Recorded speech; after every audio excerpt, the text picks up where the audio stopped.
Thanks for checking out my video. If you want to learn more from me, I have a lot of classes on Udemy. You can find the links to a lot of those in the description. Alright, so let's see how this one goes. It's currently 7:48 in the morning, and I tend to not usually wake up for about another 42 minutes, but I'm awake because I'm trying to get some stuff done this morning. So I did have a comment a while back about talking about magic and childhood trauma. And, magic does entail a lot of different things, and mainly we're going to be leaning on more of the maintenance side of things, rather than things like spell work. But I could make another video on that, but, this is just kind of the angle we're taking it here. So, trauma, whether it be from childhood or later on in life, because I have CPTSD from stuff that happened when I was a teenager into my 20s. Basically, these things cloud and rob your energy, right? If we have normal functioning energetics, let's say, then our will and our intention and our attention is where our energy goes. Where your attention goes, energy flows. But when we have things like trauma within our systems, it's not only energetic, but it's also physical, it's psychological, it's emotional, it's all of those things.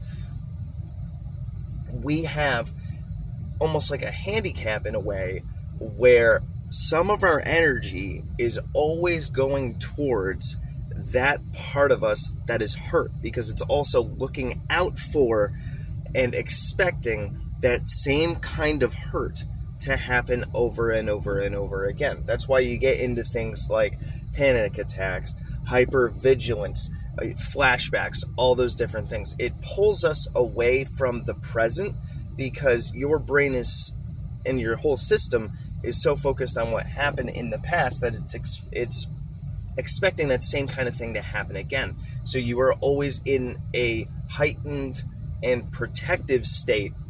It's like if a very, very, very, very scared cat, right? Like, I have a cat that was beat up by a bunch of other cats because it was living in an apartment with like 20 other cats. This guy was fostering a ton of cats. And this particular cat that I have, because I have 3, this is my middle cat, was always the one that was beat up. She would be the last one to eat. So when I got her as a cat, she was extremely, extremely skittish and would jump at the smallest noise, and spent the first year that I had her mostly hanging out by herself in the basement. And then because I had middle of the night insomnia, when it was all dark and quiet around 3 in the morning, she would come out of the basement, we would hang out. And eventually, I warmed her up to being social, and now she's around us all the time. Of course, this is many, many years later. I've had her for, I want to say, about 9-ish years now. But her entire system was fried and focused on the fact that she had been hurt. And it took her a really, really long time to build trust and whatnot again. So what did that involve? That involved opening herself up to the possibility of safety. It required her to open up about experiencing the stuff in the present. So when it comes to being present, we're talking about mindfulness and metacognition. The more that we meditate and the more that we're able to control and focus our thoughts with the breathing meditation that I talk about in a lot of my classes, and I mention it in my videos here, where you're focusing on your breathing, in, out, 1, 2, 1, 2, however you want to track it. Then your brain gets distracted and you're thinking about something that happened yesterday, you're thinking about the trauma you went through, you're thinking about this, that, or the other thing. And then once you realize, hey, my brain's not focusing on my breathing anymore, you bring it back to the breathing. In, out, 1, 2, 1, 2. You're training yourself to stay in the moment. You're training yourself to stay focused. And you're also able to track your thoughts with, oh, hey, I'm thinking about this thing that is uncomfortable, it's traumatic, blah, blah, blah, blah, blah. But I can train my focus away from that. So you're getting an idea that what you think about is not you. It's what your brain is doing. And the more that you do metacognition, the more you realize that you can direct your thoughts. You can decide what you want to think. You can move those kinds of thoughts around. And that doing that will help you to be able to focus your energy. Now, dealing with trauma means not running away from the hurt. Of course, a lot of the different things that I've been through in life, I buried them with substance abuse. Plain and simple. I buried them in a bottle for years. Did that help? On a surface level, like putting a Band-Aid over a giant flesh wound, yeah, but did it make the actual pain and stuff go away? No. The more that you dive into that pain, and this could be just by meditation, or every time a thought of it comes up, explore that thought to the best of your ability. You might only be able to think about it for 30 seconds at the beginning, and then your whole system freezes up. You might get panic attacks, sweaty, nervousness, all that stuff. Keep trying. You're pushing your comfort zone. You're pushing that edge. And the more that you do that, not only by yourself, but even through therapy and things like that, the more you explore it and you dig it out. It's like an infected wound. You have to get it uninfected. You have to clean it out. The more that you do that, the more that you bring that stuff that's buried in your subconscious into the conscious mind, and you think about what hurt you, and you think about what could have been, and you realize that whatever happened to you was not your fault. I mean, there's some things in life that really, really suck that we've been through that it is not our fault, and stuff that is our fault, and being really honest about those kinds of things.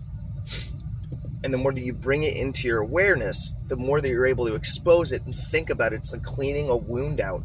And then there's less of an emotional charge there. So your energy is not going towards that kind of thing in an undirected and unwilled way, but more of an intentional way of, yes, I want to explore this. I want to go in deeper with that. A lot of people use a lot of different things to bury their anxiety, to bury their trauma. You can smoke, you can drink, you can go shopping, you can overeat and stuff like that. And the point is that when that feeling of anxiety or frustration or whatever comes up and you want to bury it, well, nothing's ever going to get fixed out or cleaned out if it's avoided. If I never touch the dishes and I ignore the dishes in my sink and I never prep them and put them in the dishwasher or what have you, they are never going to get clean. If every time I have anxiety or whatever I go for a drink, am I ever going to figure out and digest that kind of stuff that I'm dealing with if I'm burying it and running away from it with a drink? No, I'm not. So this is the most kind of painful thing that I had to learn, but I had to sit with my trauma. I had to listen to what it was trying to tell me, and I had to almost dialogue with it, if you will. Realizing that just because I went through some things that made me feel unsafe in life doesn't mean that every situation in life is unsafe. Just because of this, that, or the other thing that this one person did to me, that does not mean that my boss is going to do the same thing. It doesn't mean my significant other is going to do the same thing. Those kinds of thoughts. And it's almost like there is if you've ever heard of them, internal family systems, it's almost like there is a person of you at the age of that trauma. That is, so for me, it would be like between 18 and 25. That is sitting inside me, emotional and needing support. And I have to go to that person and listen to them. Because, if my girlfriend's crying and I'm like, just calm down. Tell me how many times out of 10 that's going to work. It's not going to work, is it? Just chill out, you'll be fine. That never works. What helps? Holding space for that person. listening to them, thinking about what they need, all that stuff. Sometimes we got to give that to ourselves, or that little person inside of us that has dealt with that kind of trauma. All right, so next that I could talk about, I'm probably going to make a part 2 to this because this is such a fascinating topic, because I'm also trying to get more into like the whole transformation kind of aspects of magic, more of the great work stuff rather than rituals and spell work and yada yada yada. But oh man, did I just lose that freaking thought?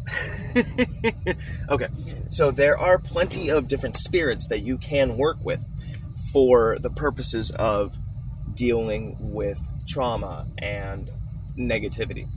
You could work with, for example, the kindest of the 50 names of Marduk, Barashakushu, mainly because he's a miracle worker and he's the kindest, right? When we're dealing with our stuff and we're digging everything out, we want kindness, don't we? So having a nice warm aura there. There's plenty of other spirits that I can't think of right now, but if you were to dig through like the goetic spirits, or even certain angels, or you could even invoke certain saints for that matter, about the difficulties that you're going through, of course, in a constructed sacred space with casting a circle and all of those things, and asking them for help with digesting certain issues or certain things that are coming up for you. Could it be, PTSD, addiction, anxiety, depression, all of that stuff is applicable.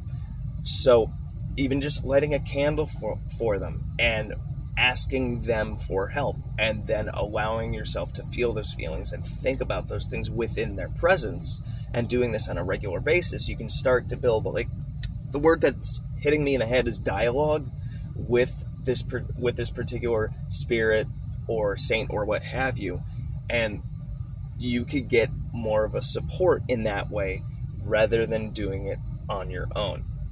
Okay, so this is more of a part 1 with magic and trauma, and I'm definitely going to be making a part 2 to this. Let me know what you guys think about this one.